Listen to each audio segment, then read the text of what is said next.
A very good evening. Thank you very much for choosing GHOne TV. My name is Kweku Temeng. It's always a delight joining you with the latest happenings throughout the country. Tonight is no exception as we comb the length and breadth of the country just with a simple mission, bringing you the top-notch stories that you're looking forward to. Well, before we fill you in with all the details, let's look at some of the top stories we have for you tonight.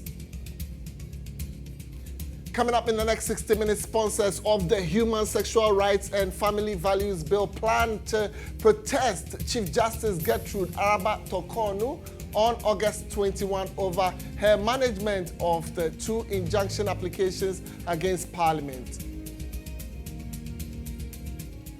Also coming up tonight, 10,000 Ghanaian construction workers to gain employment as President Nana Addo Dankwa Akufo-Addo launches district road improvement program. We're talking about DRIP. Tonight we'll bring you some politics on Election Hub as NDC flag bearer John Dramani Mahama responds to President Nana Addo Dankwa Akufo-Addo's claim not to hand over power to him.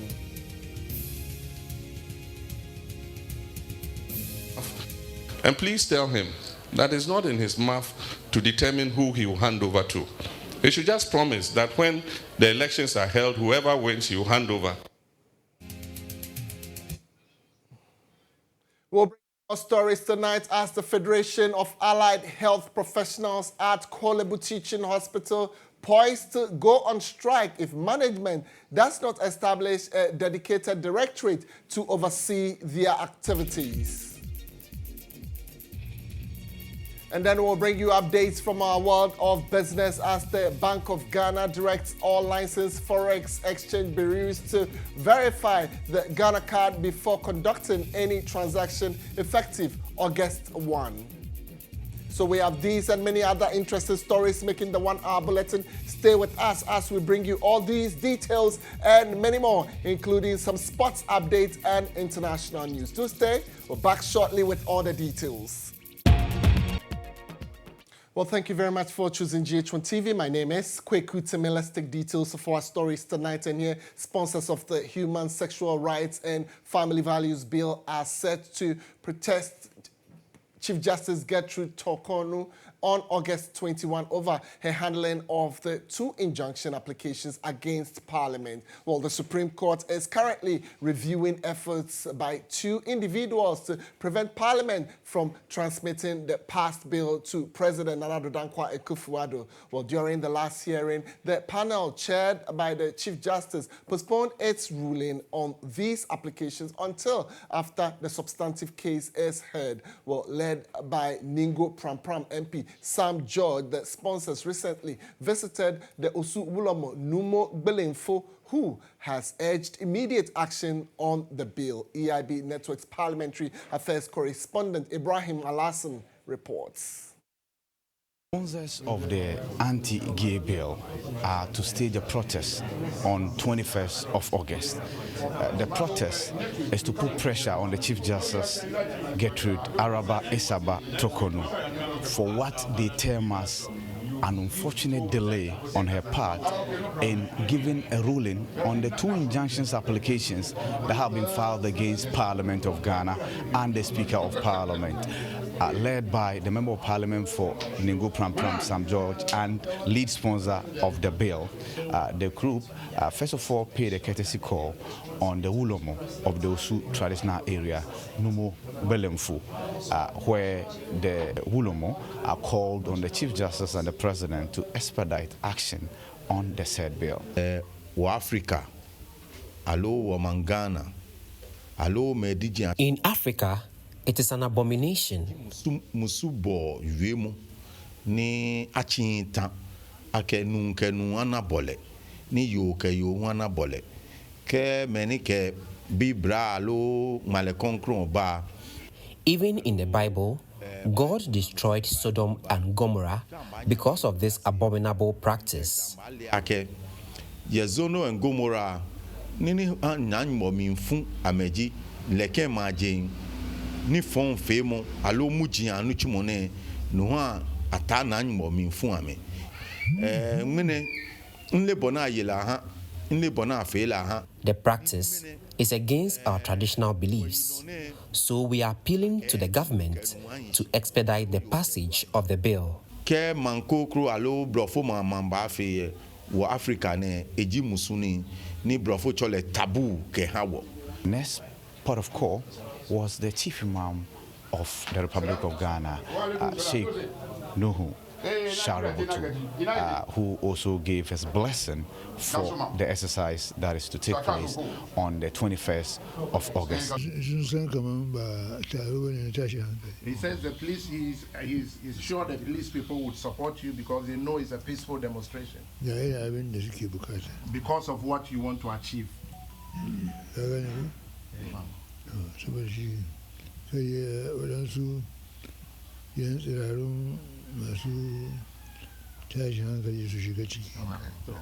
And he is warning that we should be careful not to include people who come and cause a lot of troubles for a peaceful demonstration.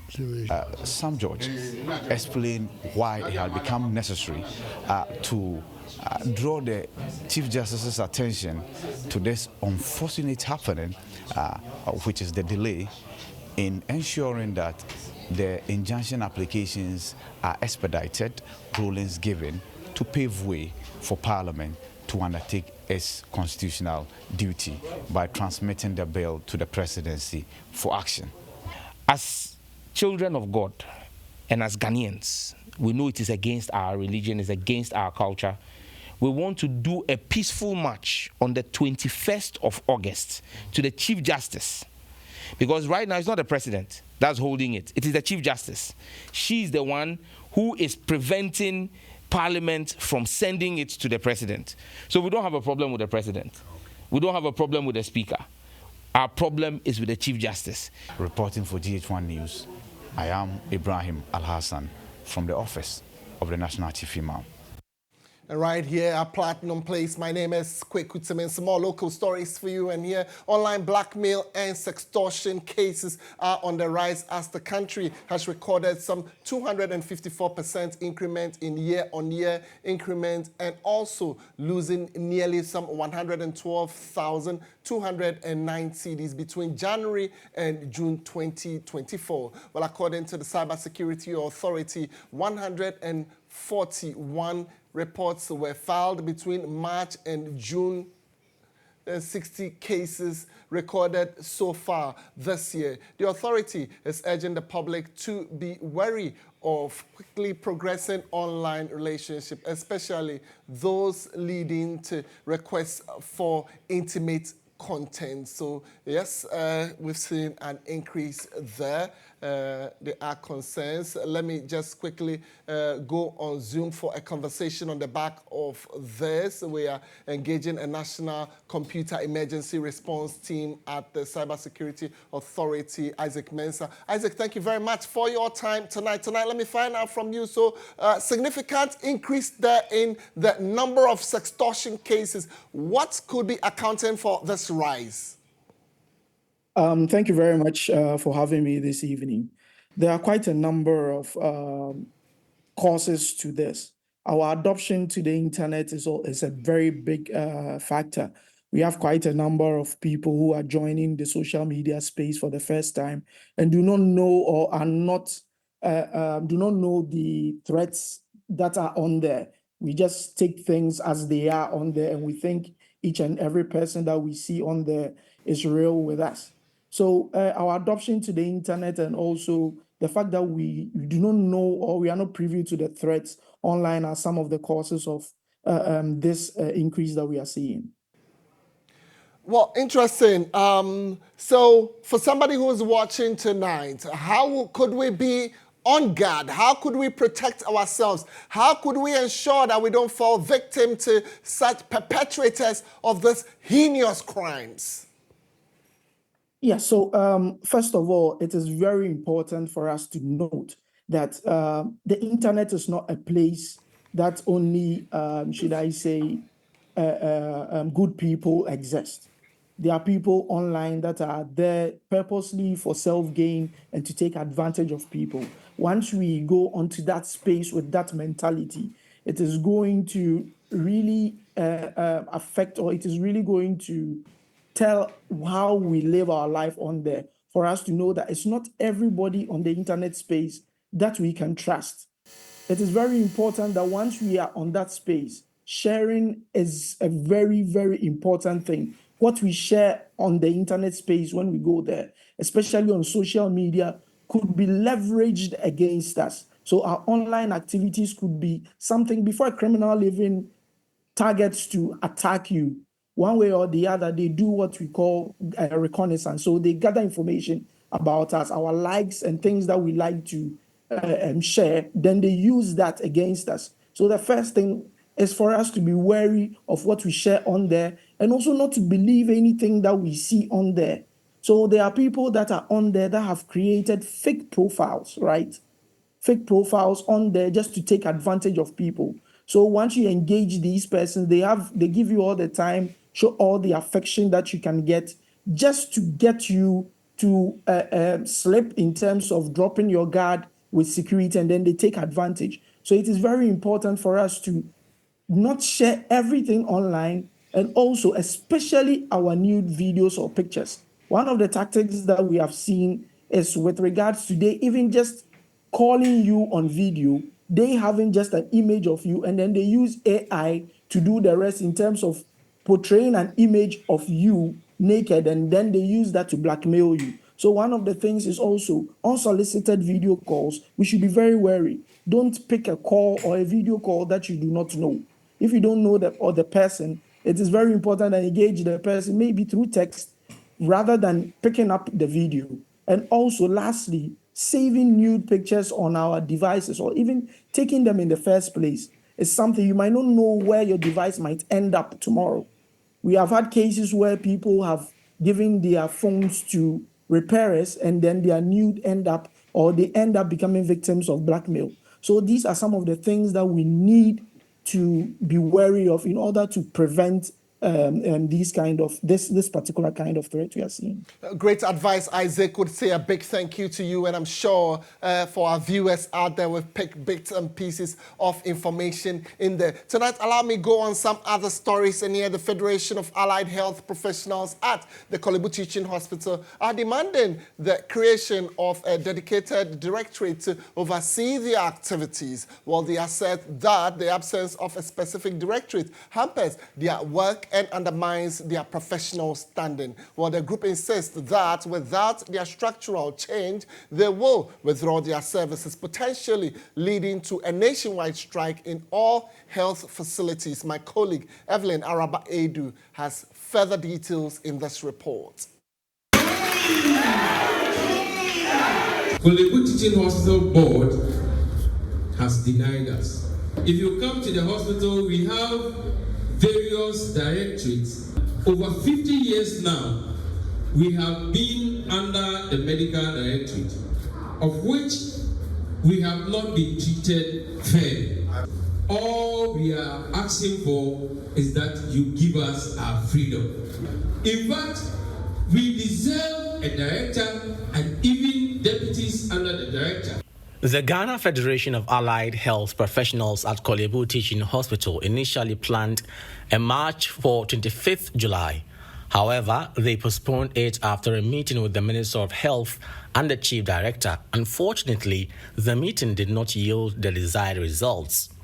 Speaking to journalists at a press conference in Accra, local president of the Allied Health Professionals, Dr. Francis Kwachi Entry, expressed concerns over the lack of the directorate, which he says significantly hampers their service delivery and welfare.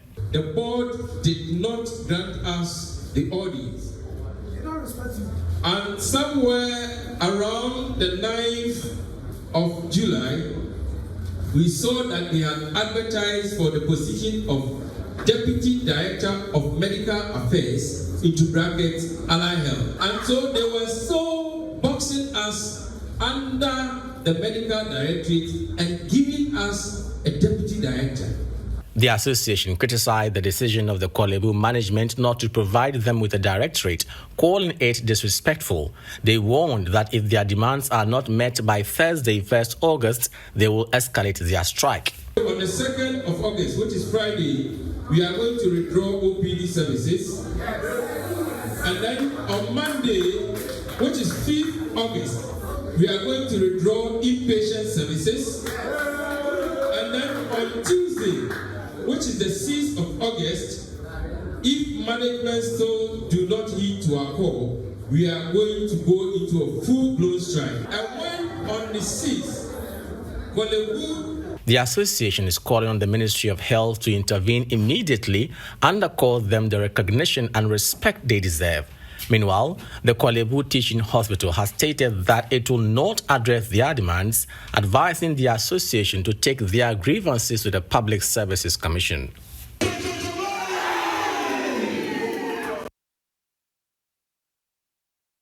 All right, so you definitely would want to stay on the subject some more. Let's have a conversation on Zoom with Honorable Dr. Sebastian Sandare, MP for the Fiama Buzie Isa constituency, on the subject. Honorable, thank you very much for your time this evening. Can you give me your initial reaction to this?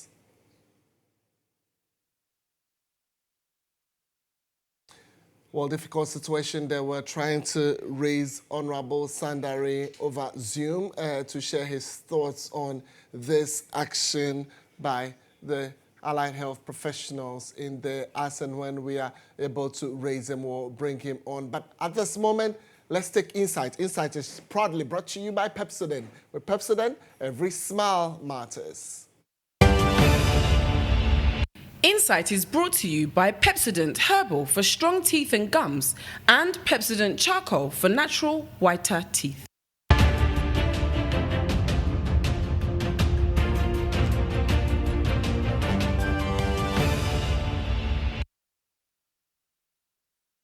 All right, so on Insight tonight, about 10,000 Ghanaian construction workers are set to secure direct employment through the government's district road improvement program. Yes, call it DRIP. Well, this acceleration road construction initiative is primarily funded by the District Assembly's Common Fund and aims to repair and enhance deteriorating roads across the country. Well, at the launch event, President Nana Addo Dankwa Akufo-Addo urged district and municipal assemblies to ensure proper maintenance of the equipment provided. He emphasized that this initiative demonstrates his administration's dedication to improving road infrastructure nationwide. The newly launched District Road Improvements Program, DRIP, is set to transform road infrastructure across the nation. This initiative provides earth-moving equipment to metropolitan, municipal, and district assemblies, supported by funding from the District Assembly's Common Fund and donor partners.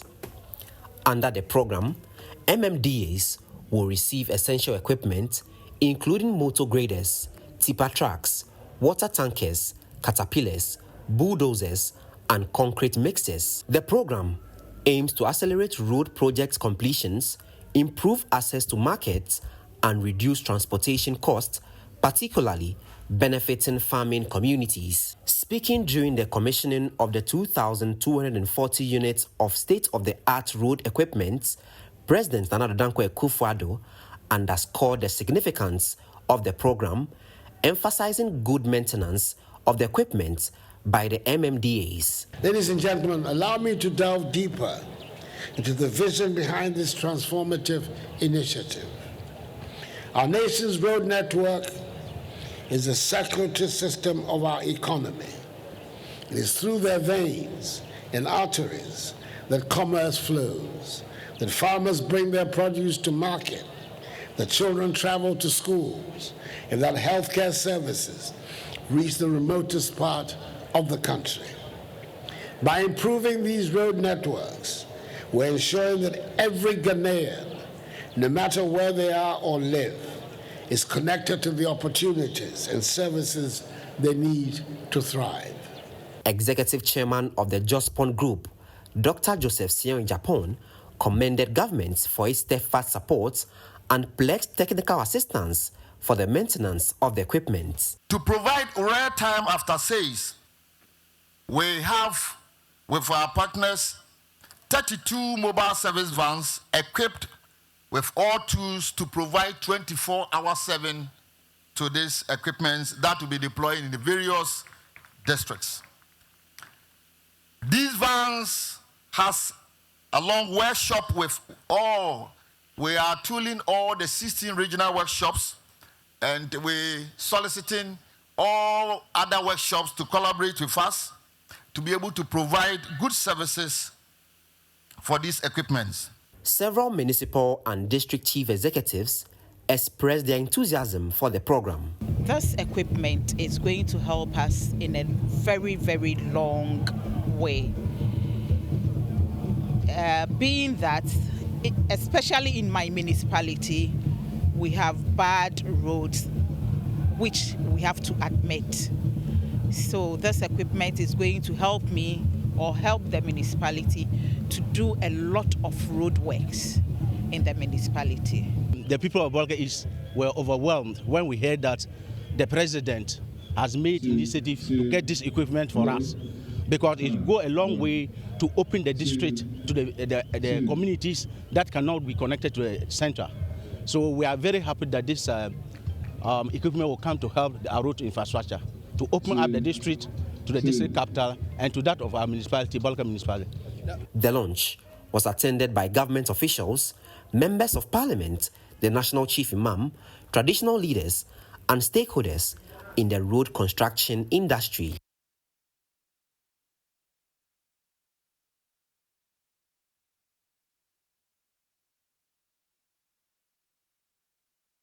Well, which area do you find yourself in? Maybe you can share with us the state of the road, and indeed if you believe that DRIP would be able to solve the road situation in your community. Well, joining us for a conversation on the back of this is Emmanuel Sherry. Emmanuel Sherry is the Chief Executive Officer of the Ghana Chamber of Construction Industry. Thank you very much, Emmanuel Sherry, for joining us. Well, I was looking through just to check if I would find you and your members in there at this glamorous launch. Were you involved?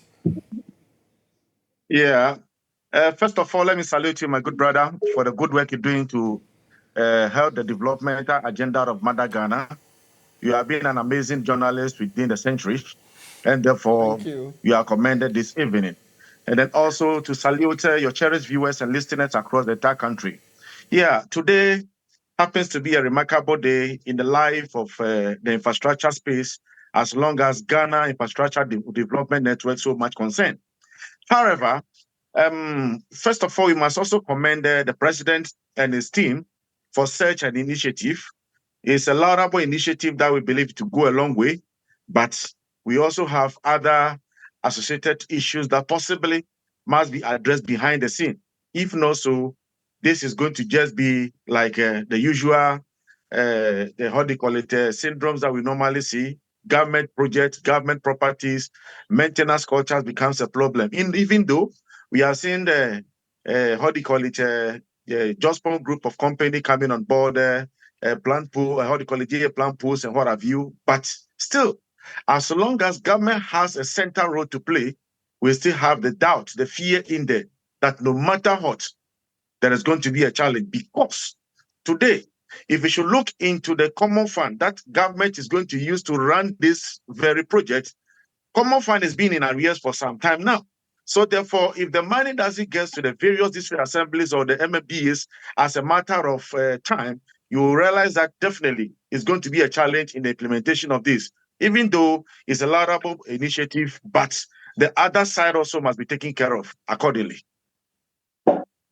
If you say the other side should be taken care of accordingly, what exactly would you want to see to ensure that a project like this is sustainable, to ensure that come 5 years from now, we'll say the roads in Damango, the roads in Kukrentumi, the roads in Tashi are all asphalted and looking well like it's supposed to look like? Yeah, this very initiative, the president's statement, you realize that it's trying to cure 5 thematic areas. That's grading, graveling, minor improvement, that's a spot fire, how do you call it, patching, as well as drainage construction.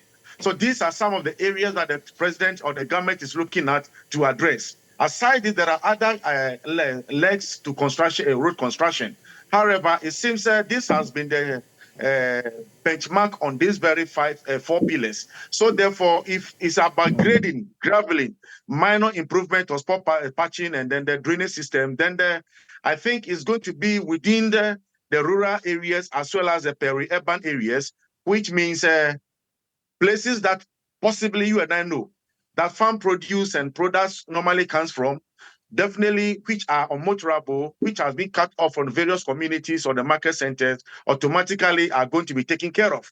However, in the matter of construction, the equipment alone doesn't work. You need a manned, the skills force, which according to the president, a number of them has been trained. Even Ghana Chamber of Construction Industry, we have a pool of over 200 skill force waiting readily for this to support government in this particular quest as well.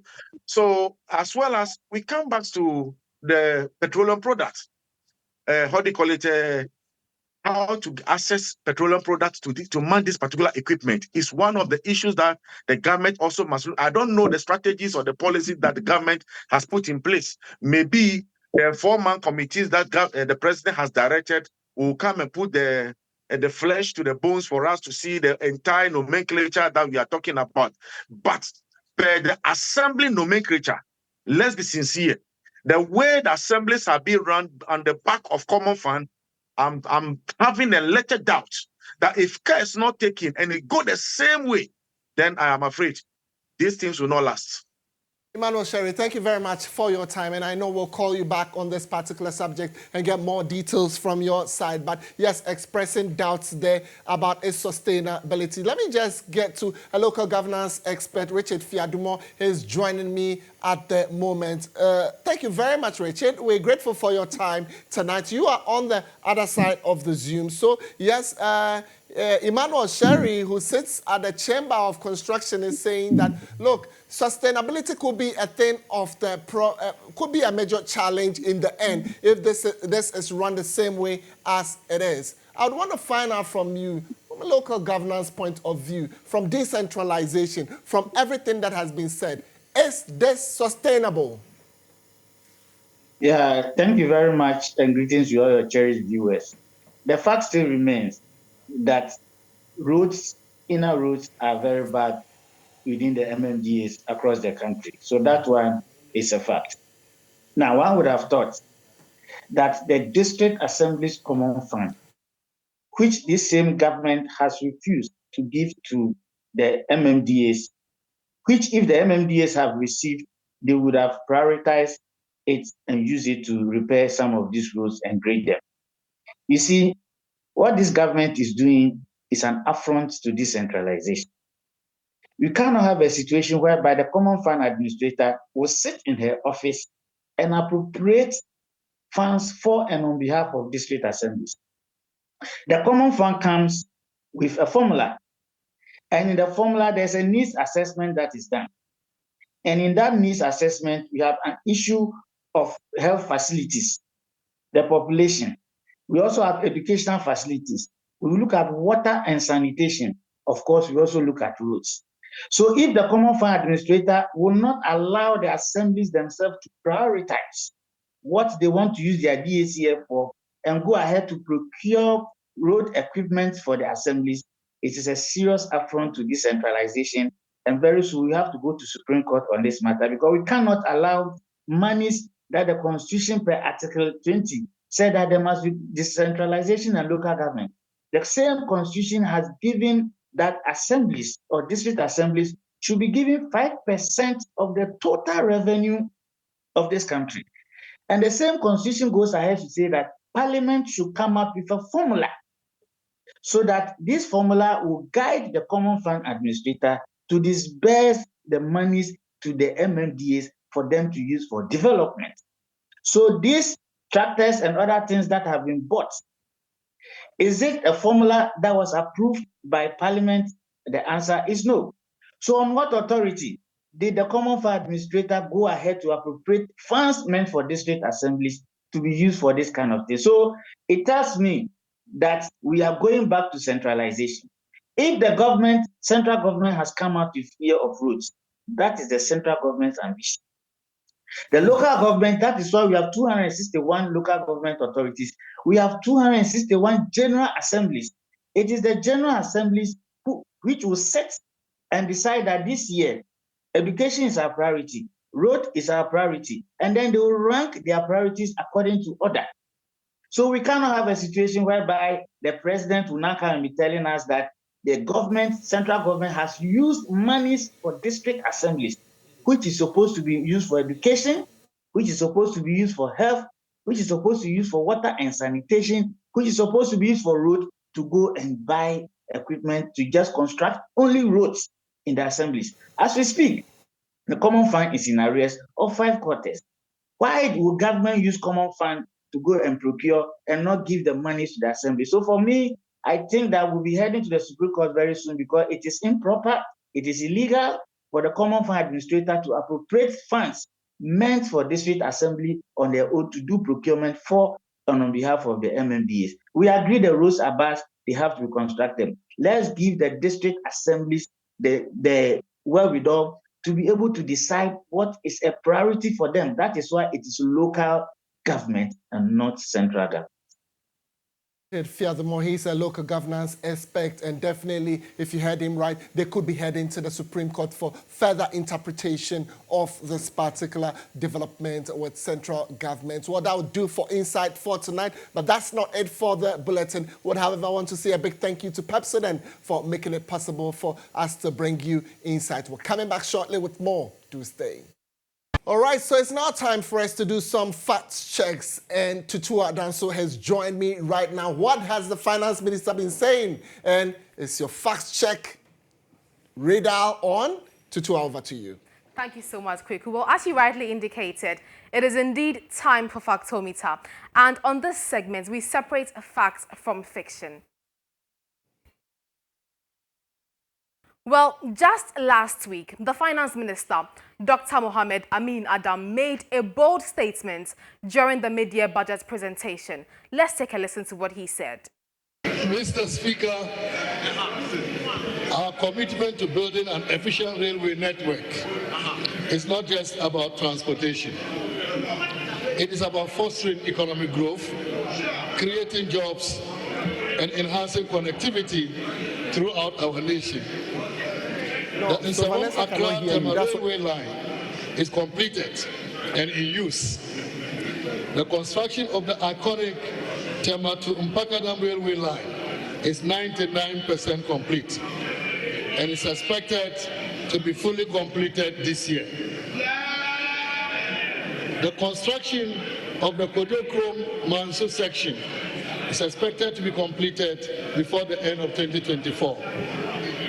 The Manso-Hanni Valley, which includes the extension of the line into the Takoradi port, is expected to be completed by May 2026. That was the minister there delivering the mid-year budget statements. Now, claim one, that Tema-Mpakadan railway has been completed. Our reporters hit the tracks to verify this, and this line is indeed ready, despite the new train being partly damaged by an abandoned truck. So without a doubt, the minister was being truthful.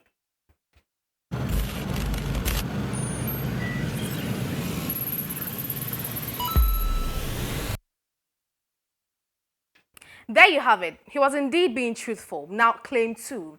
The Accra to Tema and Nsawam lines are operational. Here is what we found. Accra to Tema. This route indeed resumed operations in 2022, offering limited but functional service. We even have visuals from July 29, 2024, proving it is indeed true. But wait, the second part of this claim is where things get tricky.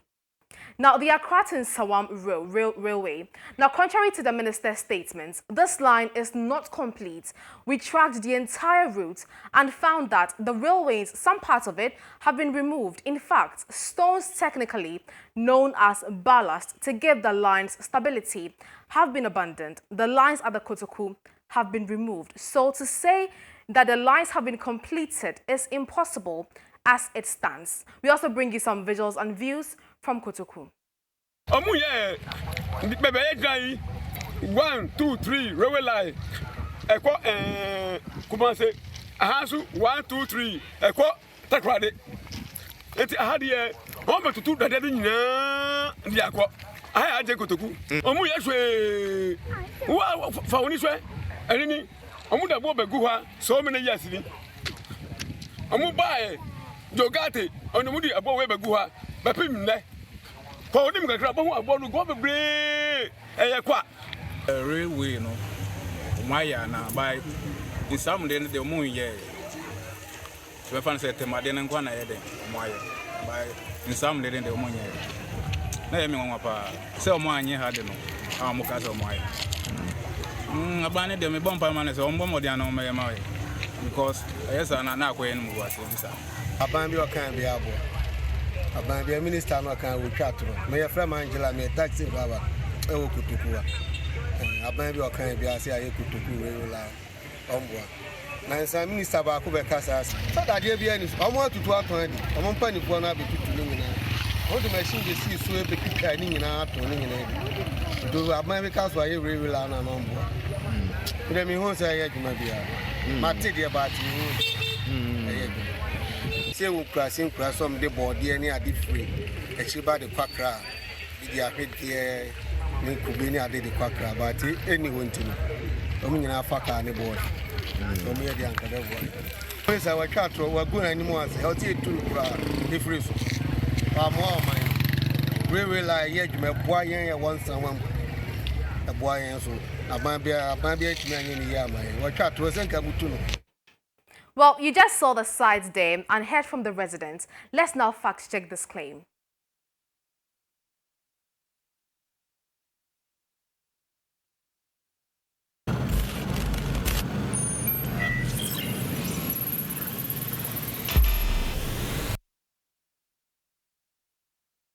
Well, so there you have it. The claim that the Accra to Nsawam railway line is completely false, actually. So, Kweku, that is what we have for you on this edition of Factometer. My name is Tutuwa Danso. Back to you, Kweku. You have the right to say it. We have the right to check and ascertain the truth, and that is Factometer. Well, thank you very much. We're grateful. After this break, we still have some more local stories for you to stay with us. We're back shortly. If you just joined in, this is News Tonight. All right, so thank you very much for keeping faith with us. It's now time for us to delve deep into politics. We are your election hub.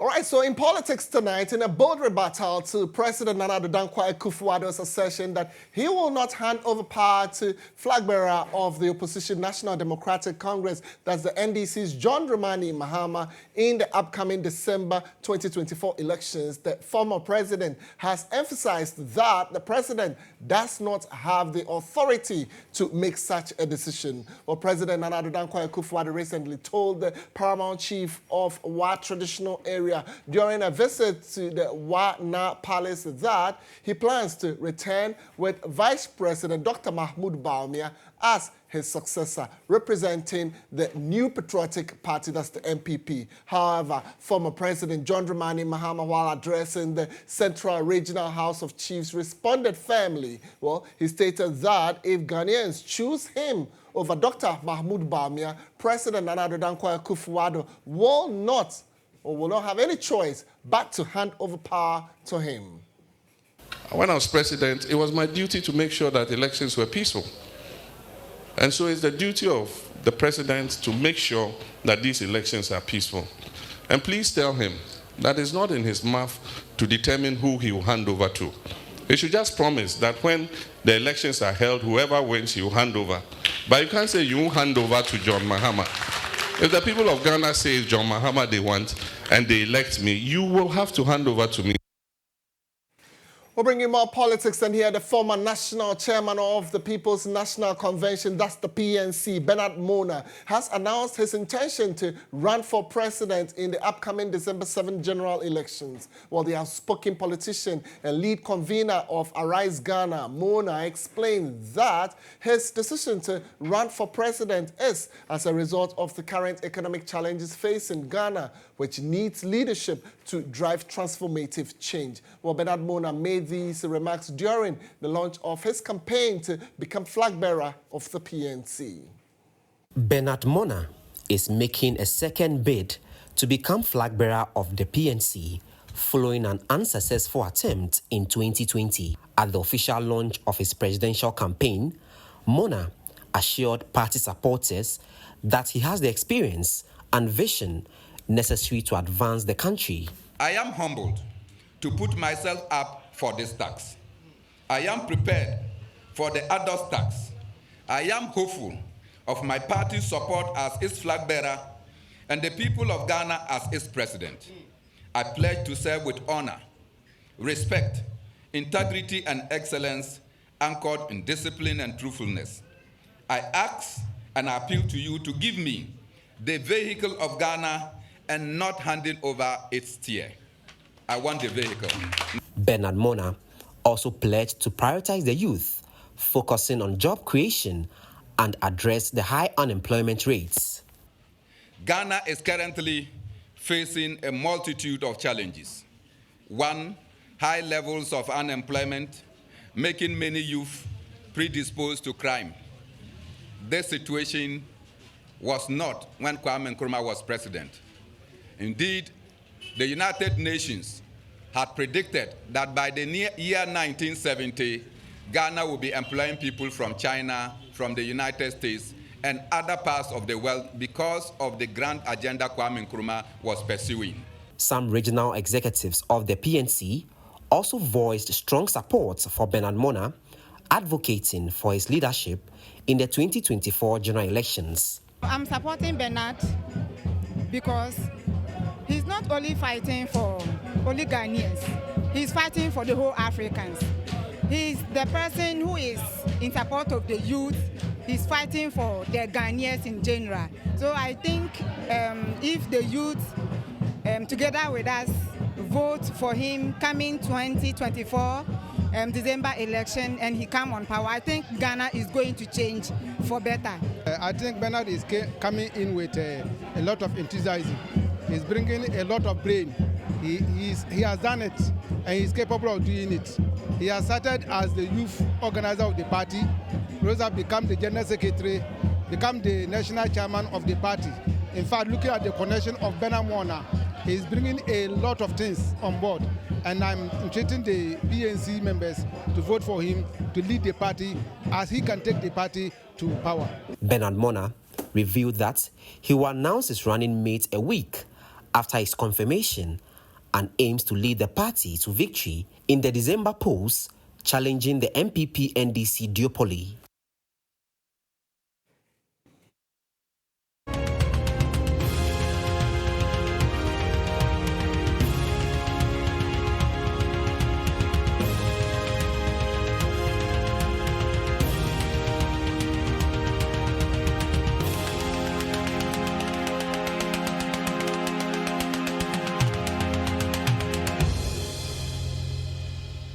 All right, tonight, let me do a quick announcement on the bulletin. So are you looking for a loan? Well, you just need your national ID card.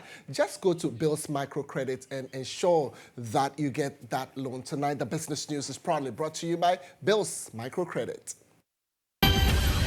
Well, if you run a Forex bureau, then obviously you'll be interested in this one, as the Bank of Ghana has announced that effective August 1, 2024, all licensed Forex exchange bureaus will be required to demand the Ghana card before transacting business with any person. Well, this move, as stated by the Bank of Ghana, marks a significant milestone in ensuring the safe and sound operations of the foreign exchange business. Well, the statement further explained that this new platform will enhance oversight for directors and management of the bureaus and improve the bank's monitoring and supervision of the operations. Well, this will ensure compliance with the Forex Bureaus Act 2006, Act 723, and the Anti-Money Laundering Act 1044 as amended, and other relevant notices and enhancements. Well, Forex Bureaus are also required to issue electronic receipts to customers for all purchases and sales of foreign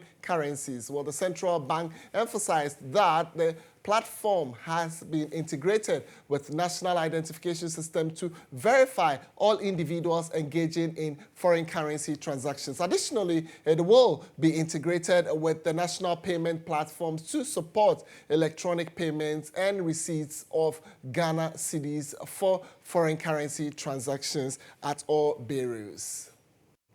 All right, in other stories tonight, the Chamber of Petroleum Consumers, I'm talking about COPEC, projects that barring any unforeseen significant shifts in global petroleum-free onboard prices, the retail pump prices for petrol, diesel, and LPG are expected to remain unchanged in the upcoming window starting Thursday, August 1, 2024. Well, according to COPEC, the following are projected mean retail prices for petroleum products beginning August 1, 2024. So let's talk about petrol. It's pegged at 14 Ghana cedis, 436 pesos per litre. And then diesel is pegged at 14 Ghana cedis, 781 pesos per litre. Now we talk about LPG, as is priced at 16 cedis, 174 pesos per litre. Let's have a conversation on the back of this. Joining us is Head of Research at COPEC, Paul Eric Ofori. Paul, thank you very much for your time tonight. So let me find out from you, your projection for next window indicates no change in petroleum prices beyond the Ghana cedi, which really is something you juxtapose before you set out the prices. What more can you tell us with this forecast? But before then, I'd love to hear you, so kindly unmute yourself so my viewers tonight can hear you. Okay, so kindly, if you can hear me, unmute yourself, because on this side we cannot hear you. So unmute your microphone over there. So we're talking about petroleum prices. We'll wait for him to unmute himself, and then he will join us. You saw the prices for petrol, diesel, and then LPG. It would remain unchanged. So yes, let's get back to him. Unfortunately, I seem to have lost him there, and time is not on my side, so I would want to close business, but we would engage him in our subsequent bulletin. For now, that's all we have for you in business. We can say a big thank you to you for staying with us throughout the period. My name is Kweku, and enjoy the rest of your evening. A very good evening to you.